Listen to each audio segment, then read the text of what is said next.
ওয়াকাফ আইন মানছি না, মানবো না। এই মোদী সরকারের ওয়াকাফ আইন মানছি না, মানবো না। নারায়ে তাকবীর। ওয়াকফ বিল বাতিলের দাবিতে এই মুহূর্তে দেখতে পাচ্ছেন যে কলকাতায় মহাসমাবেশ, যে সমাবেশে বক্তব্য রাখছেন ফুরফুরা শরীফের পীরজাদা, তিনি এই মুহূর্তে বক্তব্য রাখছেন এবং আপনাদেরকে জানাবো একেবারে হাজার হাজার মানুষ কিন্তু আজকের এই প্রতিবাদ সমাবেশে তারা যোগদান করেছেন। আজকে পশ্চিমবঙ্গের বিভিন্ন মুসলিম গণসংগঠনের ডাকে আজকে এই সমাবেশ, এবং এই সমাবেশ থেকে রীতিমতো কামরুজ্জামান, মাওলানা কামরুজ্জামান হুঁশিয়ারি দিয়ে বলছেন এটা কিন্তু সেমিফাইনাল, আগামীতে ফাইনাল হবে।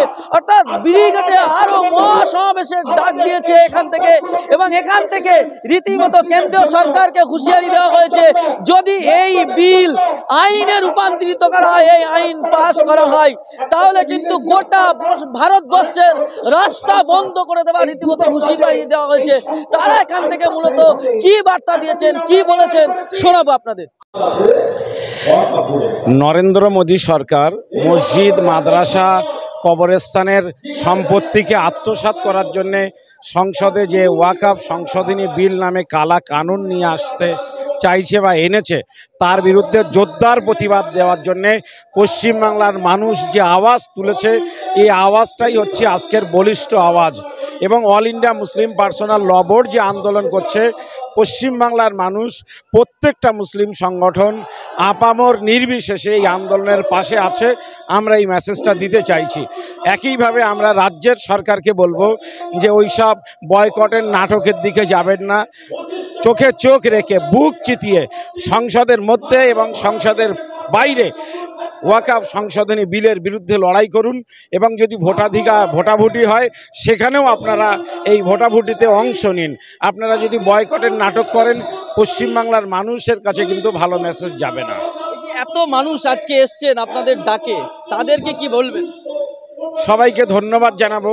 আজকে মুসলমানরা, নরেন্দ্র মোদী সরকার, তারা এই ঘুমন্ত বাঘকে যত খোঁচা দিচ্ছে, ঘুমন্ত বাঘ তত জেগে উঠছে। এক সপ্তাহের নোটিশে এত মানুষ কলকাতায় এসেছেন, বসার জায়গা নেই।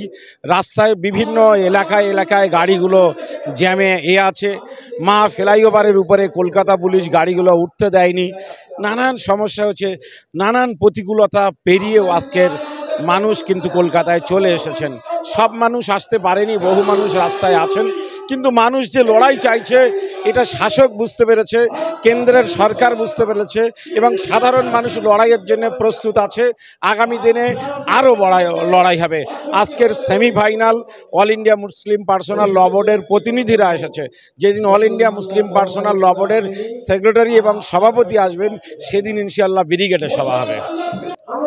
মৌলিক উদ্দেশ্য আমরা প্রত্যেকে জানি যে কেন্দ্রীয় সরকার একটি বিল আনতে চাইছে, ওয়াকফ অ্যামেন্ডমেন্ট বিল, যেটা সার্বিকভাবে আমাদের মনে হয়েছে যে এটা মুসলমানদের সম্পূর্ণভাবে বিপক্ষে এবং সম্পদগুলো কুক্ষিগত করতে চাইছে। এই কুক্ষিগত করার লক্ষ্য উদ্দেশ্য, মুসলিমদের কবরস্থান আছে, মুসলিম মসজিদ আছে, মাদ্রাসা আছে, যা কিছু আছে তারা কুক্ষিগত করে আগামী দিনে একটা বৃহৎ ষড়যন্ত্রের আমরা গন্ধ পাচ্ছি। যার কারণে মুসলিমদের সম্পদ বিগত দিনে যারা আমাদের দিয়ে গেছেন পূর্বসূরীরা, এই সম্পদ যে অবস্থাতে আছে, অর্থাৎ মুসলমানদের নেতৃত্বে যেন থাকে, এর জন্যই মৌলিকভাবে আমাদের আজকের এই পথসভা, যেখানে সরকার নয়, মুসলমানদের কাছে এটা থাকতে হবে। তারা যেটা মনে করবে ডিএমকে দিয়ে বা অন্যভাবে যেটা করতে চাইছে, এটা আমরা ঘোরতর বিরোধী। এই যে আজকে আপনাদের ডাকে হাজার হাজার মানুষ কলকাতায় জমায়েত হয়েছেন, তাদের উদ্দেশ্যে কি বলবেন? তাদের উদ্দেশ্যে একটাই কথা বলবো যে এটা যে সরকার বর্তমান আছে, ফ্যাসিস্ট সরকার, এরা জনগণকে রায়ের তোয়াক্কা করে না, নিজেদের ইচ্ছা মতো, খামখেয়ালি মতো এবং মুসলিমদের বিপক্ষে চলার চেষ্টা করছে। আমরা আশা করব আগামী দিনে এই পথ, আজকের পথ চলাই শেষ নয়, আগামী দিনে হয়তো আরও বৃহৎ পথ চলতে হবে। সেই পথ চলার ক্ষেত্রে যে আন্দোলনের প্রয়োজন, আপামর জনসাধারণের কাছে এটাই আমরা আবেদন জানাবো, যেন আমরা প্রয়োজনে রাজপথে থেকে, প্রয়োজনে আন্দোলনে থেকে সঠিকভাবে আমরা এর প্রতিবাদ বা প্রতিরোধ করে তুলতে পারি। এটাই আমাদের লক্ষ্য এবং উদ্দেশ্য। আজকের এই সমাবেশ থেকে মূলত কি বার্তা দেবেন? বার্তা মূলত একটাই, যেভাবে হোক সারা দেশ জুড়ে ওয়াকফের যে সম্পত্তি যেভাবে আছে এইভাবেই থাক, বরঞ্চ যে সম্পত্তিগুলো বেদখল হয়ে আছে সেই সম্পত্তিগুলো কিভাবে উদ্ধার করা যাবে সেই চিন্তা হোক, এবং কেন্দ্রীয় সরকার এটাকে হাত মারুক। এ ব্যাপারে কেউ চায় না, আমরা কখনোই চাই না যে আমাদের বাপ ঠাকুর দাদাদের দেওয়া সম্পত্তি, এটা আমাদের বাবাকালে সম্পত্তি। এক কথায় এই সম্পত্তি আমরা কোনো মতেই সেন্ট্রাল গভর্নমেন্টের হাতে ছেড়ে দিতে রাজি নই, এটাই আমাদের মূল কথা। এই যে এত মানুষ আপনাদের ডাকে এসছেন, তাদের উদ্দেশ্য কি বলবেন? না, এই মানুষ আমাদের ডাকে আসেনি। আমি মনে করি আজকে কেউ আমাদের ব্যক্তিগত কোনো লোক না, এরা সবই মুসলিম পার্সোনাল ল বোর্ডের মানুষ। মুসলিম পার্সোনাল ল বোর্ড হলো ভারতবর্ষের ভিতরে একটা প্রতিষ্ঠিত এবং শক্তিশালী দায়িত্বশীল সংগঠন, যারা স্বাধীনতার পর থেকে বা তার আগে থেকেও দেশের মুসলমানদের জন্য আইনি লড়াইটা তারাই লড়ে।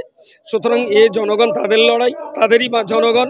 তো আমি পার্সোনাল ল বোর্ডের যারা কেন্দ্রীয় নেতৃত্ব আছেন তাদেরকে বলবো, রাজ্য জুড়ে প্রত্যেকটা ব্লকে ব্লকে এই বিল, ওয়াকফ বিল, ওয়াকফ অ্যামেন্ডমেন্ট 2024 যে বিল, এই বিলটা বাতিলের জন্য প্রত্যেক ব্লকে ব্লকে বিডিওকে মেমোরান্ডাম দেওয়া এবং জেলার কালেক্টর ডিএমকেও এ ব্যাপারে একটা স্মারকলিপি দেওয়া, এবং সময় নিয়ে আগামী ডিসেম্বর জানুয়ারির মাসের ভিতরে আমাদের কলকাতা ব্রিগেড প্যারেড গ্রাউন্ডে খুব বড় একটা সমাবেশ ঘটানো। এটা আমরা দিল্লিতে মুসলিম পার্সোনাল ল বোর্ডের যারা আছেন, আবু তালেব ভাই এখানে আছেন, একসঙ্গে বসে আমরা আলোচনা করব। দেশের জনগণের কাছে এই বার্তা যে হিন্দু সমাজ যেন আমাদেরকে ভুল না বোঝে। প্রত্যেক মুসলমানের দায়িত্ব প্রতিবেশী হিন্দু ভাইদেরকে বুঝিয়ে দেওয়া, যেটা আমাদের পৈতৃক সম্পত্তি গভর্নমেন্ট কেড়ে নিচ্ছে, তাই আমাদের এই লড়াই। আজকের এই সমাবেশের উদ্দেশ্য কি? উদ্দেশ্য মূলত ওয়াকফ প্রভুটা ঠিক রেখে দেওয়া। এর কোনো পরিবর্তন আমরা মেনে নিতে রাজি না, বরং যেগুলো বেদখল আছে সেগুলোকে উদ্ধার করতে হবে।